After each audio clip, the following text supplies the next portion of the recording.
Right, ladies and gents, it's time for another light-hearted video. Right, I've been trying to do a few more of these. It gets a bit depressing, talking about kiddie fiddlers all day, the endless surprise sex enthusiasts that we import to the UK every single day, and the government, the police don't do anything about it. So I thought I'd bring up something a little bit more light-hearted, maybe put a bit of a spring in your step. Unless, of course, you're daft enough to eat at an Indian restaurant. From the BBC, Khyber Pass kebab shop find over human feces contamination. From the Daily Mirror, chef prepared curry after wiping bottom with his bare hands for cultural reasons. From the BBC, Middlesbrough chicken cooked in trolley video prompts inquiry. And you can tell I monitor the news from my hometown. Proud to serve Middlesbrough Indian takeaway hit with 1-star food hygiene rating. Yes, today's video is going to be a tour de force of a handful of stories that I've been reading lately. I was prompted to do it because I check Teesside Live every few days because it's my hometown paper. And I'm sick and tired of reading about stories of blokes from the foothills of the Hindu Kush who apparently think nothing of blowtorching poultry on carcinogenic shopping trolleys, augmenting their lamb booners with rats, gerbils, and anything else that's unfortunate enough to wander within 50 yards of the shop. And chefs, I use that term very, very loosely, who think nothing of pulling the clagons from the bum cheeks with the fingers and then kneading the naan breads. So sit back as I try and talk you in to seeing things my way, which is the full-throated embrace of Greggs and J.D. Weatherspoons and the aggressive refutation of the idea that British cuisine was improved by the importation of chefs, I use the term loosely, who don't know the first thing about cooking. If you are one of those people, however, and you can't get by without Indian food, I'm willing to make one confident prediction. I keep talking about using the term chef loosely, but I guarantee said chefs aren't as loose as your bowel movements.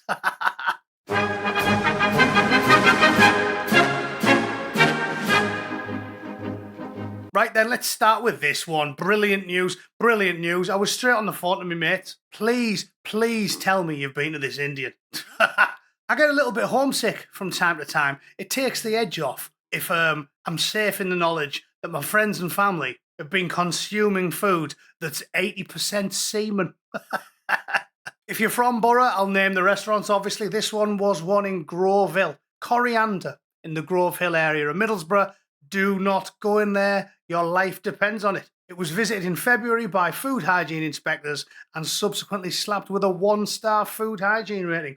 1 star. 1 star. That means if you cut your water off, flush the toilet, and then pour your curry directly into the dry bowl and then spoon it out with a ladle, you'll have less germs in your chicken tikka masala than you'd get if you ate it off a plate in that restaurant. Trust me on this. Major improvement was deemed necessary overall at the eatery, which offers delivery and pickup of traditional Indian dishes such as sautéed gerbil, marinated goat skull, and deep-fried elephant bollock. You know, it reminds me, I drew a comedy Christmas card to send to the lads out in Afghanistan, and yeah, I didn't realise that was actually more healthy and hygienic than your average Indian restaurant in Middlesbrough. Anyway, I'll carry on. Inspectors said major improvement was needed in terms of management of food safety, and this includes the system or checks in place to ensure it's safe to eat. So it's not safe to eat. And then this is the weird bit at the end. It just says, businesses have the right to appeal a food hygiene rating and can request a re-rating from the local authority when improvements have been made. Teesside Live attempted to contact the business, which according to a website is proud to serve its fresh food that offers a world of flavours and spices, which all come together to create a dining experience that will transport you to another world. Yeah, it'll transport you to the local shitter, which you will promptly destroy via the medium of the fizzy Guinness that you'll be pissing out of your arsehole. So there's a fantastic story. Let's get to the next one. Chef prepared curry after wiping bottom with his bare hands. I want to know how they found out that he was doing that. How do they know? Did they set up a camera in his toilet? How do you know he's been doing that? I'm sure they'll tell us. Marbob Chowdhury from Swindon had an empty bottle in his kitchen. Oh no, Swindon. So the lotus eaters might have tucked in on Chowdhury's bum cheeks. Sounds like you might as well just give him a job. What do you think would have the most germs? Eating in his restaurant or going to McDonald's and then full on muffing out his shit locker after you've finished your Big Mac? Who knows? It's an experiment. We'll have to get them to try it out. Bo can go to McDonald's and then tongue punch a fat Indian chef's cinnamon ring. Carl can go eat at Mabub's restaurant and we'll see who ends up in the hospital first. There he is. Splendid fellow, I'm sure. A curry house chef prepared food after wiping his bottom with his hands because he doesn't use toilet paper for cultural reasons. I've seen videos, right, of little chavvy Puma trackies in England mocking white people, going, oh yeah, they use paper on their bum, in it, that's what they do here, as if we're the weird ones. We're the weird ones. We use professionally designed toiletries, which engineers at Kleenex came up with to give them a nice quilted velvety softness. And these fellas are laughing at us and going, look at them, in it, and then stuffing poppadoms in the mouth when the fingers have just been up their own hoop. Think of that. Although, if you're willing to wank a goat off and then tuck into some samosas without washing your hands first, I suppose it makes sense, doesn't it? Mabob had an empty bottle in his kitchen, which was covered in the obvious. He said he filled the bottle with water from the kitchen taps and used it to clean his hoop after visiting the toilet because paper's just creepy and weird. It's unbelievable. He then prepared dishes, including meat and fish curries. Jesus.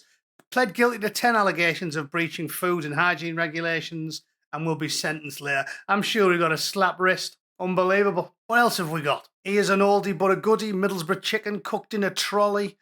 Video prompted inquiry. Course it does. There it is. Look at the bottom of that trolley. Black as the ace of spades.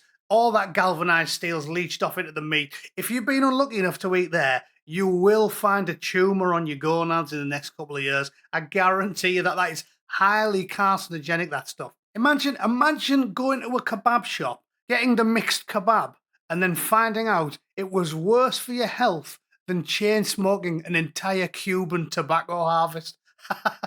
Imagine that. Well, you don't have to imagine if you live in Middlesbrough. A social media video showed chicken being blowtorched on a shopping trolley in an alley outside a food outlet, and it's being investigated by council officers. Yeah, but the council officers are all Puma trackies as well, and they're all in on it, aren't they? That's how Labour won the last election, because everything about Middlesbrough's bent coppers, bent politicians, bent mayor, bent councillors. They can do as they please. Anyway, I'm sure these lads, who you can't find out who they are, because obviously it's an unnamed premise. So, I mean, they'll brush it all under the rug, won't they? Course they would, the flying rug, brush it under the magic carpet. A spokesman for the council said, yeah, cheers, we'll look into that. And then nobody ever heard anything about that story again. So just do yourselves a solid, lads. Don't order, I nearly said chicken products, anything from a kebab shop. All right?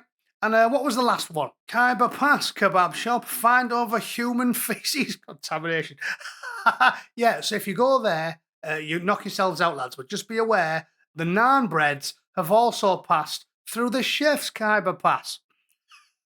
I think this one I can do you a solid and name it. This is in the Khyber Pass in Nottingham, and they've been ordered to pay compensation to customers who fell ill. The owner, obviously, was a triple-barreled name starting with Mighty Moore, and Mr. Batty, who pled guilty to breaching food hygiene regulations. No shit. Although, I shouldn't say that, should I? These fellas don't cause constipation. They cause 3 weeks of shitting through the eye of a needle. So I'll stop saying that. More than 140 people got affected by it. By God. E. coli, yes, it'll possibly kill you. And it says that particular strain is only found in the human gut. So therefore, people affected by the outbreak must have definitely eaten food contaminated with human feces. Num-nums. Shall we stop there before I balk my guts up? Right? The short version is, ladies and gentlemen, do yourself a favour. Do yourself a solid. Stop eating the wonderfully diverse ethnic food that has apparently enriched our lives. It's only enriched your life, right, if you own large quantities of stock in Kleenex or any of the other toilet paper manufacturers. If you don't, it hasn't enriched your life unless you find sitting on the toilet for 4 hours a day to be an enriching experience. All right? If you disagree and you think I'm being needlessly prejudiced with no good common sense reason, please leave a comment down below. I mean, I'm assuming you've got a wireless keyboard so you can type that out while you're sat on the shitter. And thanks for tuning in. I'll see you all tomorrow. Toodle pip. Cheers.